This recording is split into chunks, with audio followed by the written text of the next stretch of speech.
Moshi moshi. Sono Shusan, o kane kaise kusotare. Nani?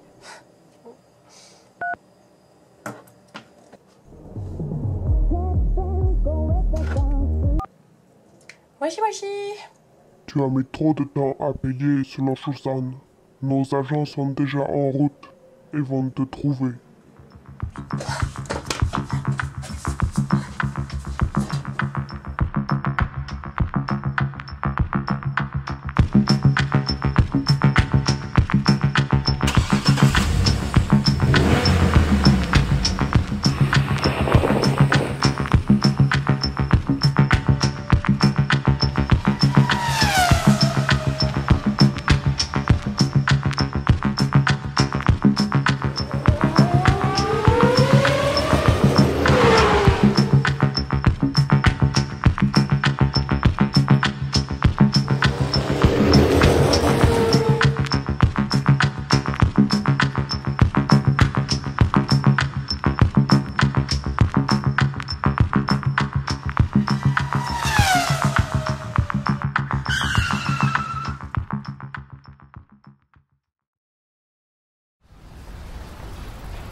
Bonjour à tous, j'habite au Japon et pour les quelques mois qui viennent, j'ai décidé de raconter mon quotidien palpitant en vidéo. On va commencer avec un sujet qui taraude les Français, le vélo au Japon. Mais ça, tout le monde s'en fout. Ta gueule. Commençons. Oui, le vélo au Japon, c'est la même chose qu'en France. Eh bien, que nenni! Déjà, morphologiquement, il y a quelques menus détails que seul un œil expert pourra vous montrer. Ça tombe bien, parce que j'ai justement un exemplaire sous la main. Voici donc mon propre vélo, aka Guy l'indomptable. Nous allons l'observer sous toutes les coutures pour dénicher ses secrets.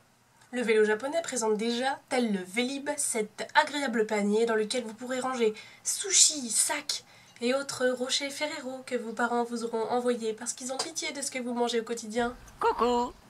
On enchaîne avec ce petit bijou de technologie qu'on appelle la béquille, idéal pour poser votre vélo sur n'importe quel support. Admirez l'aisance et la facilité qui permettent de manipuler cet outil bien utile.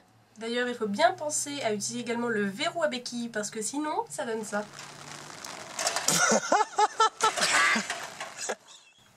La béquille est particulièrement utile en cas de grand vent, ou même plus récemment, en cas de tremblement de terre.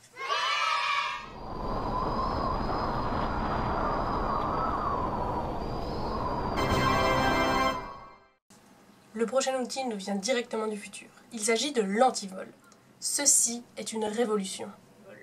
Par un ingénieux système, et muni de cette clé, vous pouvez refermer cet élément métallique entre les rayons, bloquant habilement la roue arrière. Pour le rouvrir, il suffit d'insérer la clé de nouveau.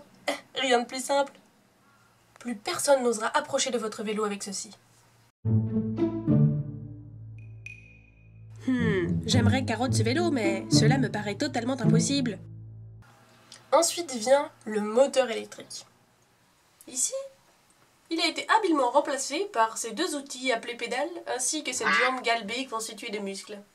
Ensuite, pour les petits chanceux, on va avoir différentes vitesses pour le vélo. Et même là, c'est pas exactement le même système qu'en France. Vous pouvez observer cet élément venant du fleuron de l'aéronautique japonaise. Sans oublier l'utile sonnette qui vous permettra de klaxonner piéton comme astéroïde. Enfin, et ça c'est le plus génialissime, ça c'est la plaque d'immatriculation de vélo. Dans le cas où quelqu'un arriverait malencontreusement à voler votre vélo, vous pouvez toujours le retrouver grâce à cette plaque. Donc le vélo, il est à mon nom, et si on m'arrête dans la rue, on va pouvoir contrôler que c'est le mien, si je montre un magnifique papier. Mais c'est cool seulement si tu perds pas les papiers du vélo le jour de ton achat. Au Japon, c'est totalement normal d'avoir un vélo et d'aller partout avec. C'est pour ça que dès le départ, j'ai adopté Guy. Et depuis que je l'ai, ma vie a changé. Déjà, au niveau street crédibilité, on peut dire que je pèse un max dans le game. Si vous regardez de près mon panier, vous verrez qu'il est un peu défoncé. Bah ça, c'est pas en série. Ça, c'est une option que j'ai prise pour me donner un petit peu plus de côté gangster, vous voyez. Et putain, ça marche!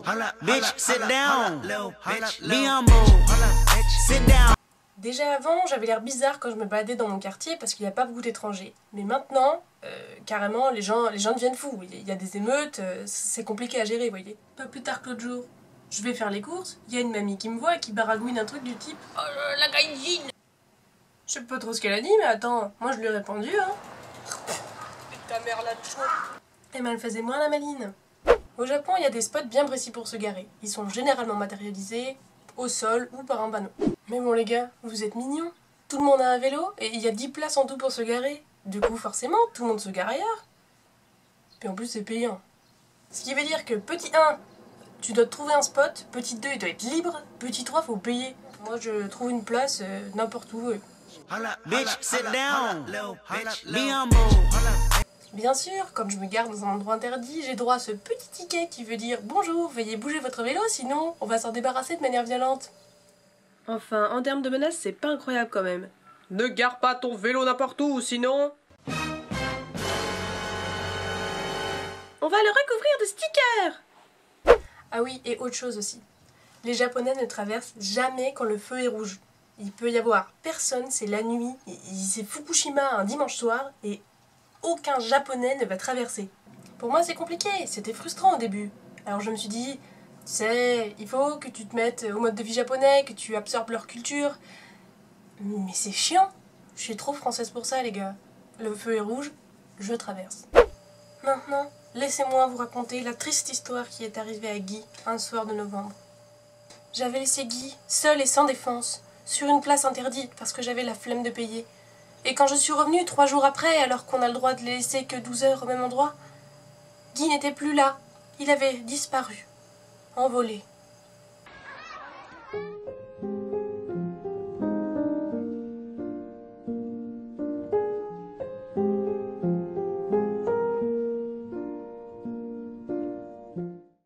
Qu'en était-il advenu? Où était-il? Guy était mon seul ami. Les possibilités étaient nombreuses.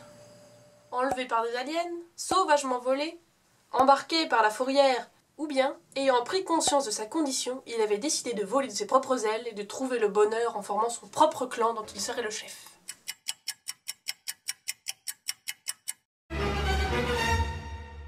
Guy avait été embarqué par la fourrière, mais je suis allée le récupérer rapidement, 1 mois après, enfin, histoire de le faire cogiter. Mais c'était sans compter sur le fait que la fourrière japonaise, ça a encore une fois rien à voir avec ce qu'on pense. Et voilà que quand j'arrive, je découvre Guy tout sourire au milieu de ses potes vélo qui se fait nettoyer, gonfler les pneus, on mastique la selle. Non mais c'est pas ça une fourrière. Mais ça c'est le mélange subtil entre un harem et un salon de toilettage pour vélo. Mais faites-le souffrir, faites-le gamberger. Est-ce que c'est comme ça qu'on réussit l'éducation de son vélo? Non. Est-ce que vous imaginez une seconde, le vélo qui est dans la rue, sur une place interdite là, et qui voit la fourrière passer? Ah oui, s'il vous plaît, collez-moi des stickers, prenez-moi. Mais même en tant que propriétaire, quand ton vélo est dégueulasse et dégonflé, vivement passe la fourrière. Moi, j'aime ce pays dans lequel tu es un criminel qui a commis la faute de se garer au mauvais endroit, et quand on te rend ton vélo, on te dit, oui, tiens, voilà ton vélo, il est tout neuf. Du coup, j'en profite pour passer un petit mot au gars de la fourrière. Si vous voyez mon vélo dans la rue comme ça, mais nettoyez-le, regonflez les pneus. Non, j'ai pas besoin d'être mal garé même, je m'en fous. Quand vous voulez, vous faites ça. Enfin, malgré tout, cette histoire finit bien et j'étais trop heureuse de retrouver Guy.